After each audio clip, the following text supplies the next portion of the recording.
History of exchanging. Tax-deferred exchanging in some form has been with us since the 1920s.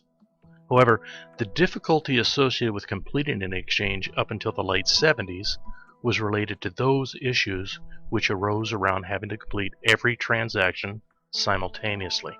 That's right, up until the case law arising from the Starker decisions, every exchange had to be done where all the transfers were completed on the same day. Not an easy task at all. But what happened with the Starker situation was this. The Starker family sold some land to Crown Zellerbach Company, and instead of receiving cash in the sale, they took a credit on the books of the company. Then, over the course of a few years, as the Starker family found a replacement property they wanted, Crown Zellerbach would buy it and have it deeded to the Starkers and applied against this credit. Well, you can imagine that the Internal Revenue Service was unimpressed with this entire approach, so they questioned it, and everything ended up in tax court.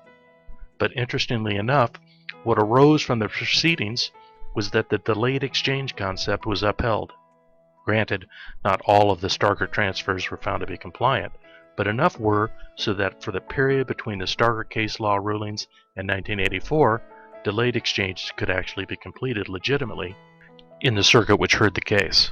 Well, obviously, if you no longer had to close everything simultaneously, you'd do a delayed exchange as well. So naturally, exchange volume increased. In fact, it increased to such an extent that the Internal Revenue Service codified delayed exchanging in 1984 simply in an effort to get some control around the process. For instance, that's where the 180-day time frame and identification rules came from. Since then, we've gotten rules for reverse exchanges, which make them easier to complete, as well as several revenue procedures and other forms of guidance that deal with many other forms of exchanging. Everything from programmed exchanging of fleets of cars and trucks to the partial exchange of assets, which are governed by different sections of the code. But that's a little context, a little history of tax-deferred exchanging.